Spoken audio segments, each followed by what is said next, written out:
Good morning again. You are looking at a live shot of Dragon on top of Falcon out at our launch facility at Kennedy Space Center in Florida.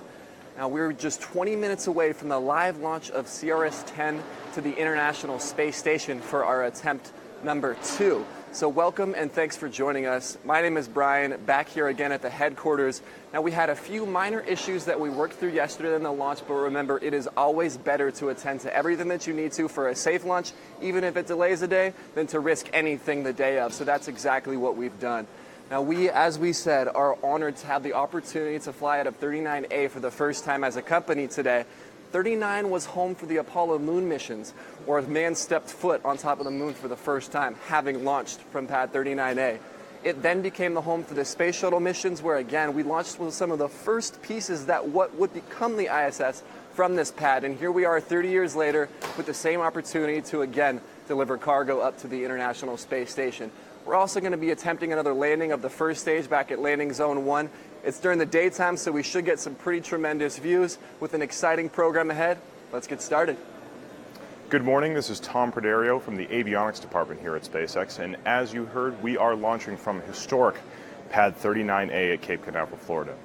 Now, this launch pad is just about a mile or so away from our other launch site, which is Space Launch Complex 40. However, that's in the Cape Canaveral Air Force Base. This is just across the channel at Kennedy Space Center, which is owned by NASA. So SpaceX leased this launch pad from NASA just a few years ago, and we've been slowly modifying it to support our Falcon 9 architecture. Now, this may be just a little bit of review for those of you who tuned in yesterday for the launch attempt, but bear with me while I just describe the basic things that are going on the screen here. The big white tube shrouded in liquid oxygen bleed-off right here is the Falcon 9 rocket. This is the structure that's going to space today. The Falcon 9 rocket has 3 main parts. Most of the bottom of the rocket is the first stage. That's this big section here. On top of that is the second stage, and then right at the very top, that's the Dragon spacecraft and its trunk. So this entire rocket is launching just to bring this very, very tiny tip of the rocket into space, and that's where we're carrying all those supplies for the International Space Station. There are a few other things going on the screen here too. First of all, there's this big kind of gray squarish structure behind the rocket. That's called the fixed service structure. This is a structure that dates back to the Apollo era. This is what the Apollo moon astronauts used to ascend to get to the very top of their Saturn V rocket before blasting off to the moon. And hopefully we'll be doing the same thing with some SpaceX astronauts for our Crew Dragon missions coming up very soon. The other big hunk of metal over here is the rotating service structure. This dates to the shuttle era when they used to roll it around. This entire thing is on wheels. It would roll and rotate and clamp on the top of the space shuttle so they could load secure payloads into the payload bay. We're not using that structure right now. And then finally, this last white thin structure is the transporter erector. This is going to tilt back from the rocket just a few seconds before liftoff and allow it to clear and take the tower.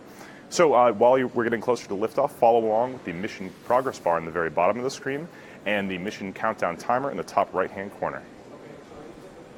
Hi, I'm Kate Tyson. I'm a process improvement engineer, and I'm standing just in front of our Merlin engine assembly area. We have a crowd going around us because everybody's really excited for our mission today. Falcon 9 will be heading to low Earth orbit to tag up with the International Space Station, which you may hear us refer to as the ISS throughout our webcast today. The ISS orbits our home planet at about 250 miles above us, and that's about the distance from Pittsburgh to Philadelphia. So if you happen to be thinking to yourself, geez, that doesn't sound that far, you're right, the space station is actually visible to the naked eye. Most of you might know this, but for our younger or newer space fans watching today, when the ISS passes above you at night and the solar panels reflect sunlight, it actually looks like a very slow shooting star in the night sky. A simple Google search can tell you when the next visible passes will be in your area, and if you happen to see it within the next 2 days, be sure to look for the faint light that's chasing the ISS. That's our Dragon playing catch-up to the station. Going up in Dragon this morning is about 5,500 pounds of cargo, which varies from research experiments to astronaut food and exercise equipment. Now, the experiments being done up there aren't just for astronauts of future missions to Mars and beyond. It also benefits those of us that stayed down here. For example, life on Mars is tough because there's little protection from the sun's harmful radiation. Earth, however, has sunblock built in, the ozone layer.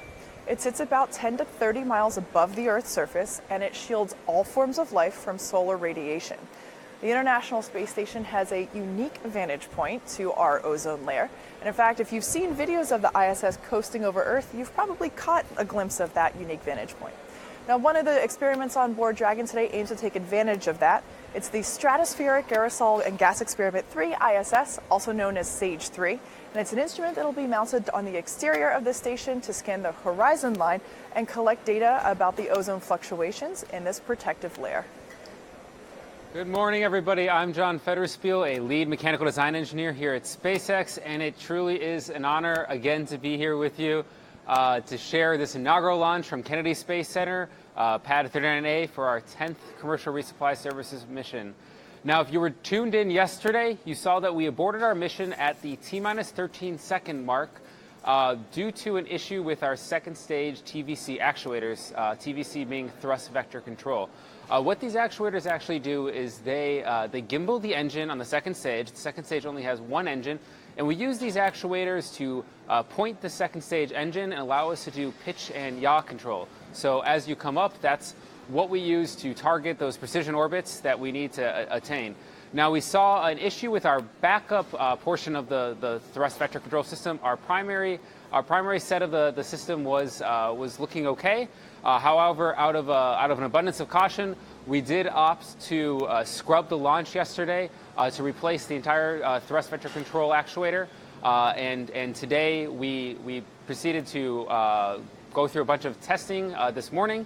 Our team performed a bunch of wiggle tests where they basically actuate the second stage engine, and the response we saw from both the primary and backup were exactly as we were expected. So as of this moment in time, we are tracking no issues at the moment. If you were out at the pad, you saw there were some rain, some precipitation coming down. That rainstorm has cleared. We're literally threading a needle in some clouds at this moment, but there should be no constraints to weather, range, Dragon, or Falcon 9 for today's launch window. It is an instantaneous launch window, so if there were any issues, we would be scrubbed and our backup would be on Tuesday. But for now, as I mentioned already, Falcon, Dragon, and Kennedy Space Center, everything is, all systems are go for today's launch. Now, you've heard us refer to this mission today as CRS-10. And all the CRS missions before that were named numerically in the same way. The CRS stands for Commercial Resupply Services, and that's the intent of every single one of these primary missions. It's to bring supplies to the International Space Station. Now, Dragon can carry supplies in two main sections. The one that you're seeing on your screen right now, that bottom circular opening, is called the trunk of Dragon. That is an unpressurized section because it is exposed to the near vacuum of space. It's very, very low pressure. That can accommodate larger payloads, and we'll talk about specifically what's in there more in a bit. The other section is the capsule. That's the top portion of Dragon. It has the slanted sides. You see astronauts there inside of the pressure section of Dragon. And the reason we call it the pressure section or the capsule is because it is the environment of Earth. It has atmospheric pressure. There's 14.7 psi in there. There's air. So if you're a customer who wants to send a payload on Dragon to resupply the space station and it needs atmospheric conditions, you put it inside the pressure section. We have polar and glacier bags in there. Those are slots that, as their names describe, provide cold environments. Polar is a refrigerator, essentially, and glacier goes all the way down to cryogenic temperatures, actually. So if you have a biological experiment or something that requires extremely frigid temperatures, that's what glacier can provide. Now, as we mentioned yesterday, there's also the Merlin slot. The M in that stands for microgravity. So if you want to do some experiment that doesn't need gravity, you put it in there. Now back to the trunk, the unpressurized section for a moment. Kate mentioned SAGE, Stratospheric Aerosol and Gas Experiments. That is taking up two of the slots in the trunk. The third is a big space cube experiment that's going to do a lot of stuff like lightning imagery. Some of it's going to do studies on the impingement of thrusters for approaching vehicles as they come near the space station. So lots of cool cargo in the trunk, lots of cool cargo on the full extent of Dragon that's going up to the space station today. So for most of our viewers, you probably aren't immediately familiar with Launch Pad 39A at Kennedy Space Center, but for some of you, the memory of that mid-July morning in 1969 is likely still crystal clear. On that day, 39A was home to a rocket that stood 6 stories taller than the Statue of Liberty. On board that rocket were 3 American astronauts, Neil Armstrong, Michael Collins, and Buzz Aldrin. When the countdown finally reached 0, the rocket known as the Saturn V slowly began its ascent, clearing the towers of Launch Pad 39A and beginning its long and historic journey towards the moon. The Apollo 11 mission represents one of the greatest accomplishments of the American space program, and it all began at Launch Pad 39A. Of course, that wasn't the end of the story for this launch site. Following the Apollo era, the iconic space shuttle blasted off a total of 53 times from Pad 39A between the years 1981 and 2011. Today, we are just moments away from the very first Falcon 9 launch at 39A at Kennedy Space Center, and Falcon 9 will be carrying the Dragon spacecraft filled with nearly 5,500 pounds of supplies and science to the International Space Station, just as the shuttle did in years past. With a long history of supporting America's space program, Launchpad 39A will once again be the starting point for the historic firsts in crewed space flights, such as SpaceX Dragon missions carrying NASA astronauts to the ISS. In the future, 39A will also be the launch site for some of SpaceX's first missions to Mars. Now, before we're able to get there, we will have to make some modifications to the launch site, including some work done to the rotating service structure. Now, yesterday we came so close to lifting off from this historic launch pad. We're very much looking forward to seeing it lift off later today and bringing this hallowed piece of ground roaring back to life. For more information, let's take a look at a video from our Director of Launch Ops, John Murator. Hi, I'm John Murator. I'm the Director of Launch Operations here at Pad 39A. We got the keys to Pad 39A from NASA on April 14th, 2014, and we started a really radical transformation of this pad. One of the biggest things you notice right away is the big hangar we built, because we use horizontal integration for the rocket. And the other big thing that we've done is we've had to convert the pad from what's called a mobile launcher pad concept, where the rocket's assembled on a pad, or the space shuttle as it was at the time, and rolled here with all of its support equipment, to a situation where the pad is sitting on the flame trench, and we just move the rocket to it, lift, and get ready to launch. When you walk on the ground here, this is pretty legendary ground. It is where humans first left to circle the moon, and then eventually the humans first left to stand on the moon's surface. It's a place where the very first space shuttle took off, and over 80% of the space shuttle flights took off from this pad. So it's pretty legendary. And the size of it is what's amazing. 39A is our home for a lot of different activities for SpaceX. It's a home for Falcon 9s, but we launch those out of Vandenberg and over on the Cape Canaveral side. It's going to be our first home for Falcon Heavy. We're going to launch lots of missions there. 39A is where Americans are going to return to space, launching from American soil. And we're going to launch American crew members on the Dragon on top of the Falcon 9 single core. What's pretty exciting about this place is this place gives SpaceX room to grow. We can put some amazing big rockets on this pad because it's a huge facility. And we're pretty excited about what this is going to bear for the future of SpaceX. It's T-minus 6 minutes and 15 seconds at Kennedy Space Center for our inaugural launch of Dragon for its 10th Commercial Resupply Services mission. Right now, we have just begun chilling in the Merlin engines on the first stage. That's where you start to see the cold gaseous oxygen, liquid oxygen, bleeding off of the aft end of the first stage. That's the process where we start flowing that liquid oxygen into the engines. That's because we don't want them to flash into gaseous oxygen at liftoff. That could potentially damage your engines. So instead, we flow in and we get all of the actual engine itself to be the cryogenic temperatures of the densified liquid oxygen. After that point in time, we continue to do our checks across the vehicle. We have one more wiggle check coming up in that second stage to verify that the actuators are still functional and performing as we expect. So far, no issues there to report. Dragon also transitioned to internal power about 2 minutes ago. That team is looking A-OK there as well. No issues to report on the Dragon front. As I mentioned before, if you tuned in yesterday, we do have a new strong back that is supporting the structure. That's the structure to the left of the rocket there. That strong back, or transporter erector, if you've watched our webcast in the past, would pull away around this point in time, about a 70-degree angle. We've opted for a more robust retraction method with today's launch. And instead of pulling away at this earlier point, the strong back itself will retract right at liftoff. So you'll see the Falcon 9 actually lift off from the pad, and then the Strongback will fall away from the pad. Now, as I mentioned again, it is an instantaneous launch window, so if there are any issues, we would be scrubbed for the day, but for now, all systems are go from Kennedy Space Center. Just a few minutes after the Falcon 9 lifts off from Pad 39A, it will be returning to land at Landing Zone 1. Landing Zone 1 is an old launch pad at Cape Canaveral Air Force Base that SpaceX has transitioned into a landing pad for receiving first stages.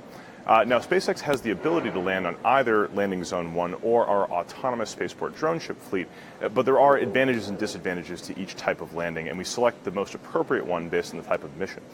For example, the most obvious thing about landing on land, the most obvious advantage, is that the land doesn't move around on you when you're trying to land. It's much easier to bring a rocket back down onto solid ground than it is onto the deck of a drone ship.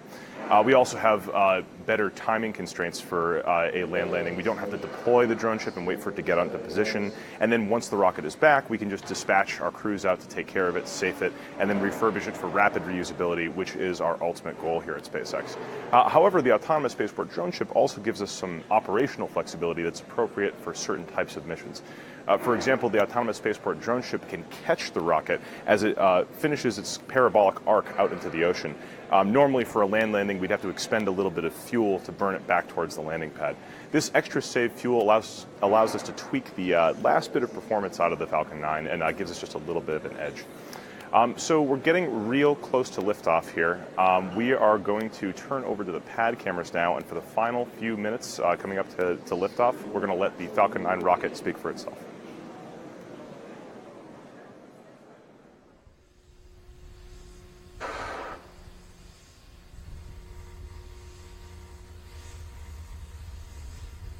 Stage 1 lock secured.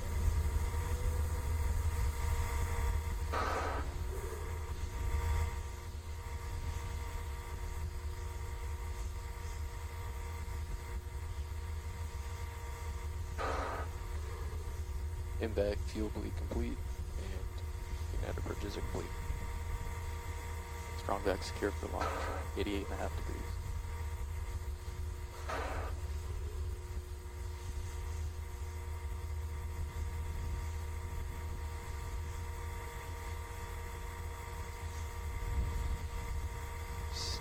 Stage 2 lock secured.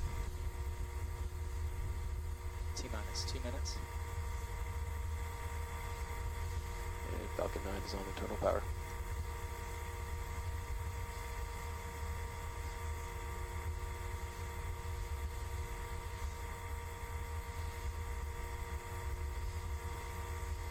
M1D fuel bleed is complete.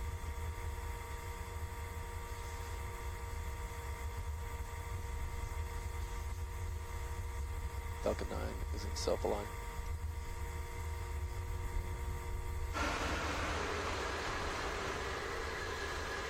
Stage 1 and Stage 2 cryogenium secured for flight.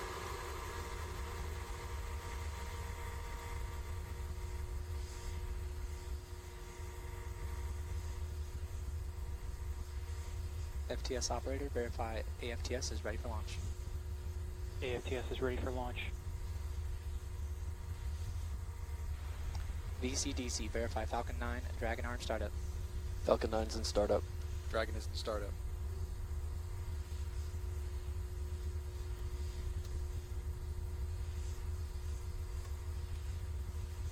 Stage 1 and Stage 2 resting for flight.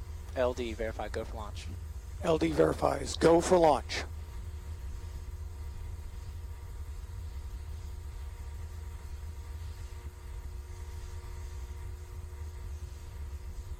T-minus 30.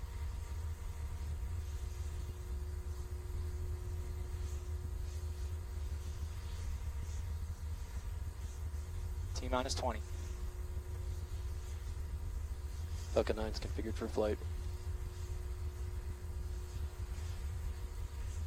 T-minus 10, 9, 8, 7, 6, 5, 4, 3, 2, 1, 0. Liftoff.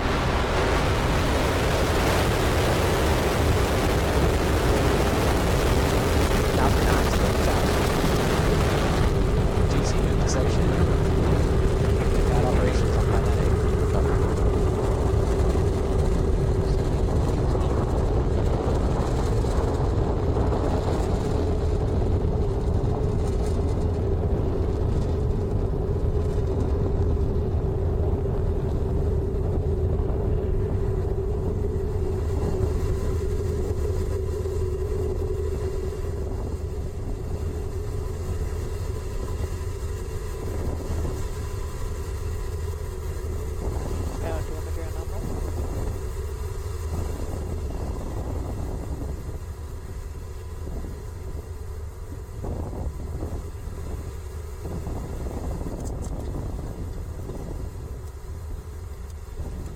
And Falcon 9 is on its way to delivering Dragon for its 10th commercial release resupply services mission. This is the first time a launch vehicle has left Earth from 39A since the Space Shuttle Atlantis in 2011.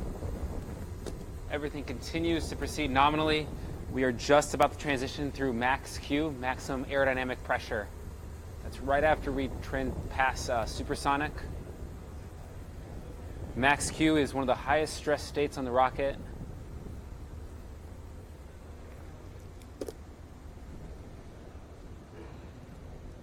Right after this, we're going to be proceeding into kicking over for our inertial pitch.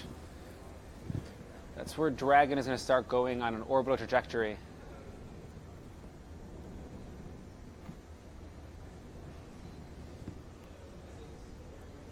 Everything continuing to look nominally for today's launch.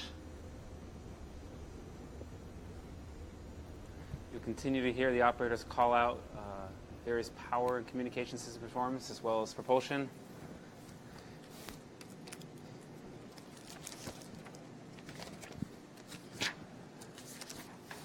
So you can see the aft.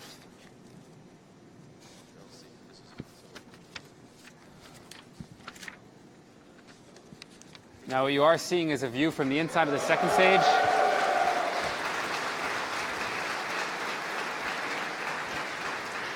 You have main engine cutoff with stage separation. And we have a second stage engine start. You can see the first stage is on its way back for its first maneuver burn. It will have a 3-burn process, the entry burn coming up. Or the boost back burn, sorry. Meanwhile, the second stage is continuing to perform nominally. It's got a 6-minute burn.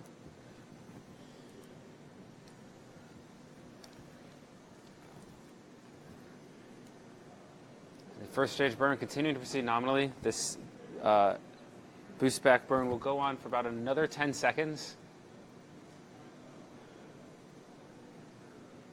So as you just saw, we had a successful main engine cutoff, a successful stage separation, and then a successful second engine start. It was a little cloudy for the Falcon 9 coming off the pad, so we didn't get a great view of it, but it looks like we have a fantastic view of the second stage engine nozzle and the surface of the Earth right now. Yeah, so you guys probably saw it as we did.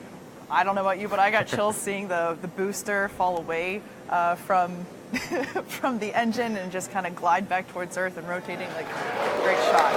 Now, there are 3 different burns to get back to landing zone 1. There's the boost back burn, which successfully completed.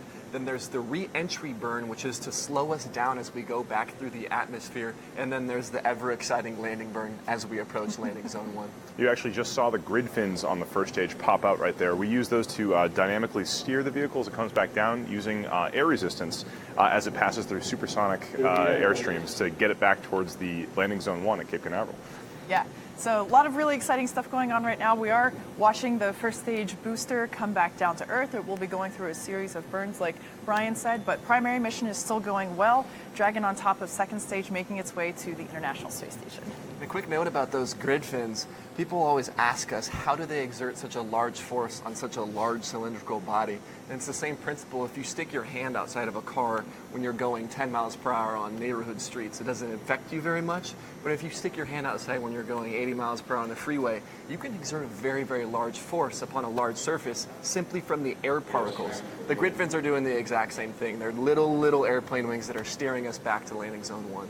Now, given the cloud conditions at the pad, it doesn't look like we're going to have great video of the first stage coming down from the pad, but we do have a crystal clear video link with the first stage, and just like last landing, I think we're going to have great video all the way back down. Yeah, so just in case if you're joining us right now, we had a cloudy but successful liftoff of Falcon 9 from Launch Pad 39A at Kennedy Space Center in Florida. We're watching the booster come back down. The stages have separated. Dragon is on its way to the International Space Station, and just wow, that view is incredible. Yeah, you might be seeing bursts on your screen. Those are actually our cold gas thrusters helping to steer the vehicle as well. We have the grid fins, which act as wings of it. We also have nitrogen, and we have cold gas, and we spew those to exert small forces to help us laterally as well. So we'll kick it back into JFED, who will give us an update on everything that's going to occur in the next few moments. About 6 minutes into the count right now, everything continuing to proceed, and nominally you can see that first stage is guiding back to Earth. It's coming up for its entry burn. That's the second of the 3 burns. That entry burn should kick in about 15 seconds, 15 or 20 seconds from now. You'll see the engine ignition. We just deployed the grid fins. You saw those earlier as well. That means we're coming back into the atmosphere, and we use those for coming back to Earth. You can also see all the clouds we're about to head through as we come back to Earth. That's why you didn't see as great a video on the way up, and we had to show you an animation. It was because we did go through the clouds. That call out was confirmation that the ignition did just occur. You can see it there on your screen. A slight delay on the video feed, but you will hear the call outs as they come up. This burn itself is going to last for about 15 seconds, and it has just shut down. Looks to be good right there. And then we have a landing burn coming up in about a minute from now. That landing burn lasting just to touchdown for about 30 seconds. So you're going to see it come right into landing zone 1, stage 1 there. Meanwhile, on your right side of your screen, you can see stage 2. The stage 2 burn is going to last for about another 2 minutes. Continues to perform very well. That stage 2 engine has pretty deep throttle capability. It can go from about 81,000 pounds to 210,000 pounds. That's how we target that precision orbit. We put in a parking orbit of 200 by 600 kilometers. That's all good there. Meanwhile, stage 1 is transonic right now, transitioning through the speed of sound as it's coming back to Earth, and everything is looking good to go. Okay, so you've got some footage there of the booster as it comes back down. We're waiting for the landing burn to begin very soon. It was cloudy on takeoff, so we are expecting some clouds as we re-enter. So we really hope to be able to bring some really good footage as it comes back down to landing zone 1, which is on ground. It's not one of our drone ships. And you can see it descending there with the landing zone in the background. It's amazing to think of what's happening. That is coming back from space with live footage. It is approaching the landing zone now. Landing You're legs seeing on your up. screen, landing legs deployed. As it softly touches down successfully on LZ-1. Congratulations, Falcon. The Falcon has landed once again, landing zone 1. So it looks like the clouds are just beginning to break there, making for a pretty picture-perfect landing. No video from the ground like we'd expected earlier, but we did get great video all the way down. So right now, the second stage looks like it's also proceeding normally. The primary mission today is, of course, to bring the Dragon to the International Space Station, and by all accounts, it looks like it's going very well right now. Yeah, so over the next few moments, what's going to come up, second stage is still attached to Dragon, so they're going to continue for a moment. Dragon will deploy its nose cone, that aerodynamic shield that it keeps to move through air efficiently. It will deploy that because once it's out in space, it doesn't need that mass. Then eventually Dragon will separate from second stage and will continue on its phasing up to the International Space Station. Exactly. During that time, we will also see things like the deployment of the solar arrays from the trunk section, which Brian mentioned earlier in our webcast, that is the unpressurized section of the Dragon capsule. Now, the Dragon doesn't just go straight to the International Space Station. It actually slowly approaches over a series of days. So we won't actually be getting there today, but once Dragon separates from the International Space Station, it will be slowly executing a series of burn maneuvers, getting it closer and closer. And we actually just got confirmation that we have a good orbit for second stage. And that's wonderful news. Now, in order to get to the International Space Station, we go through what we call a series of phases. We don't just go diagonally up to the International Space Station. We do a series of movements away from the center of the Earth and a series of movements in co-elliptic orbits around the Earth. And those are appropriately named height adjust burns and co-elliptic burns. As we mentioned earlier, there is a safe zone around the International Space Station, so it's not like we can send it up with, thrusters going. It's a very controlled movement, very tiny impulses to steer the Dragon, in which, when it gets close enough, the Canada arm, which is one of the funnest things to say, I think, will reach out and catch Dragon by the tail.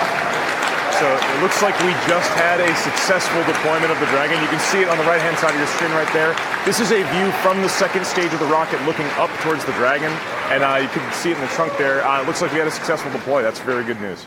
That's fantastic news. So second stage actually burns a second time. It burned its first time to get Dragon to where it wanted to deploy, then it actually burns a second time after Dragon has separated, and that's the deorbit second stage. Instead of letting it continue on its natural trajectory that it's on right now, we intend to deorbit into a specific location. So we burn second time, SES-2 and SECO-2, second engine start, second engine cutoff, to put it exactly where we want to land.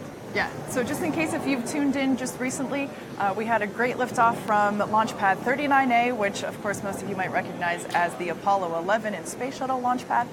So we had a great liftoff from there. We had a successful landing of Falcon back at landing zone 1 on ground, and then we had a wonderful visual confirmation of the separation of Dragon from second stage. So we're actually going to take it back up to John and get an update on how the Dragon is doing. We are just about 11 minutes into today's mission at this moment. Everything looking nominally. You heard before already that we had a nominal orbital insertion. Lot to be happy about that. Our Falcon put Dragon in a perfect parking orbit. As we get ready for 2 days of maneuvers, height adjust, and co-elliptic burns to get us to the space station. On the right side of your screen, you're seeing an image inside the solar array fairings. What happens is Dragon actually pops out some solar arrays behind some fairings. On ascent, we use these for charging the batteries so we can begin our on-orbit operations. Now, Dragon does carry 4 large batteries on board. These batteries, however, do not last enough for the 2 days that we have to get to the space station, so we use the solar arrays to charge those batteries and keep the spacecraft functioning. We are berthing with the space station on the 20th, about 9 a.m. Eastern time. So that will be coming up at that point in time, the 22nd we're going to be berthing with the space station with the hatch ingress soon after that. Shane Kimbrough and Thomas Bisquette will be opening Dragon, will be actually doing the berthing operations, then opening shortly thereafter. Now what Dragon actually has to do and why we're kind of holding on here for a second as you're seeing the inside of the vehicle is Dragon has to prime the thrusters before and make sure the prop system works functionally. And then as you can see right there, the solar rays themselves are going to come out and that is a beautiful sight always to see, that those solar rays will unfurl. Those solar rays contained attached to the trunk themselves, one on either side, and kind of in the middle of your screen, towards the bottom middle of the screen, you can see the hinge that they are connected to the trunk, and that's actually how we rotate the solar rays about the trunk and use our pointing operations to charge the batteries that I mentioned before. You're actually looking at the back side of the solar rays. That's actually the solar array wiring as we do the interconnects of the modules, and that's the other side of the solar array. You can see kind of the cresting of the Earth in the bottom as well. So for now, everything continues to look proceed nominally on orbit. No issues to report from Dragon. At this moment, we are in a perfect orbit, as good as you could hope at this moment. Everything on Dragon continuing to look good. And you saw as well that first stage landed back at landing zone 1 for our first daytime landing. That was a beautiful sight as well for sure today. So everything here is looking good. So let's check back in downstairs with the rest of our team. Awesome. So with successful solar array deploy, we now have the ability to recharge Dragon. A few important milestones come up next. We prime the propulsion system so that we can actually start those maneuvers, those height adjust and co-elliptic burns that we mentioned earlier. And then we open the G&C bay door so our sensors can have access to space, they can detect stars, and we can know exactly where we are. And then we start our phasing up to the International Space Station. So it's been a wonderful day so far. To recap everything that happened, we had a nominal liftoff from one of the most historic pads in space history, from 39A. We had nominal second stage and nominal Dragon. Dragon is now continuing this on its own. And then as our secondary mission, we had a successful landing back at LZ-1.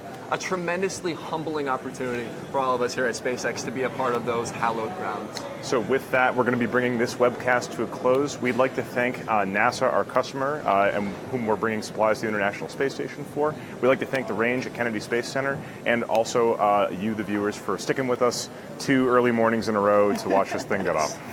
Very early mornings for those of us in California. Be sure to check out our social media outlets like Facebook. We're also on Instagram, Twitter, as you probably know.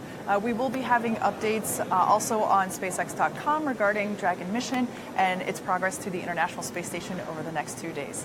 Finally, if you have any interest in joining us here at the SpaceX team, we actually have a posting specifically for a full-stack enterprise software engineer.